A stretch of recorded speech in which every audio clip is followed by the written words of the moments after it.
안녕하세요. 취소해신 김진만 변호사입니다. 오늘 제가 준비한 사건은 인천 미추 2구역 지역주택조합 계약 취소 소송 승소 내용입니다.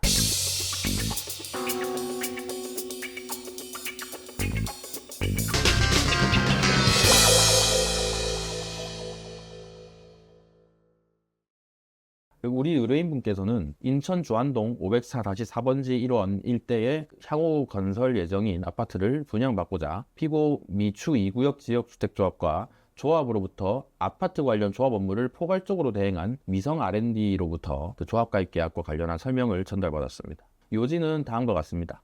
피고 미추 2구역 지역주택은 계약금 및 중도금만 제대로 지급하면 새로운 아파트에 입주할 수 있다는 설명과 함께 사업 무산 시에는 이 납부한 조합원 업무 대행비를 포함한 분담금 전액 반환을 보장하겠다. 조합원 계약 환불 보장 증서까지도 교부하면서 계약 체결을 유도했습니다. 한편 피고 미추 2구역 지역주택조합의 고의적 사실 누락 대목이 눈에 띕니다. 일반 아파트 분양의 경우에는 시공사에서 토지를 직접 매입하여 직접 건축 분양을 하는 방식을 취하는데, 지역주택 아파트는 분양을 목적으로 하는 조합 가입 계약에 따라서 조합원 일동이 사업의 직접 주체가 되어서 토지 선정에서부터 일반 분양까지 직접 진행해야 하는 구조입니다. 근데 문제는 토지 매입만이 아니라 사업 계획 승인, 시공사 계약 등이 확정되지 않은 상태에서 시작하기 때문에 분양 가격도 불투명할 수밖에 없고 1년의 사업 과정에서 추가 분담금은 기하급수적으로 생길 수밖에 없습니다. 이런 가운데 피고와 조합원만이 아닌 조합원과 조합원들 사이의 분쟁도 일어나고 사업 연기 또는 무산으로 이어질 수도 있습니다.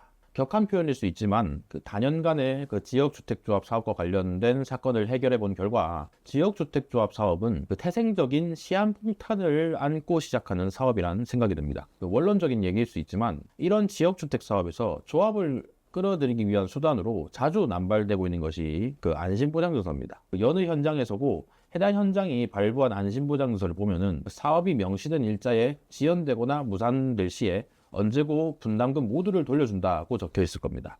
하지만 모두 돌려받을 수 없다는 것이 사실입니다. 앞서도 설명드린 바대로 토지 확보도 되어 있지 않은 상황에서 어떻게 공사비를 책정할지, 또 이에 맞춰 공사를 하겠다는 시공사도 어떻게 선정할지, 그리고 기반 시설까지 부족하다면 어떻게 대처해야 할지도 등등 이런 핵심적인 적정한 예산이 애초에 확보돼 있어야 합니다. 하지만 지역주택조합 사업은 전혀 그럴 수 없는 구조입니다. 더욱이 조합장부터 직원까지 급여도 지출해야 되고 광고비나 광고 대행 수수료 역시 지출돼야 되는데, 가입시킨 조합원들이 335 모여서 낸 돈으로는 다 충당할 수가 없는 구조입니다. 수익이 생기는 시점은 준공하고 나서 일반 분양이 될 때 그때이기 때문에 수입이 있을 수가 없는 것이 너무나 명백하죠. 이렇게 지출만 일어나기에 기존 분담금 전액 반환은 사실 불가하다고 봐도 무방합니다. 따라서 사업은 순탄하게 진행될 것이며 추가 분담금이 없다는 식의 지키지 못할 약속은 최초 계약금이라도 받고 보자는 식으로밖에 해석할 수 없기 때문에 기망행위에 해당합니다. 기망에 의해 체결된 계약은 민법 제110조에 의해 취소가 가능합니다. 추가로 미추 2구역 지역주택조합에 가입하신 분들은 안심보장증서를 다시 꼼꼼히 확인해 보시기 바랍니다. 이처럼 지역주택조합과 관련된 계약 취소가 불가피하다고 판단되는 분들은 언제든 편하게 문의 주시면 신속하게 직접 검토해가지고 알려드리도록 하겠습니다. 이상 취소해진 김진만 변호사였습니다.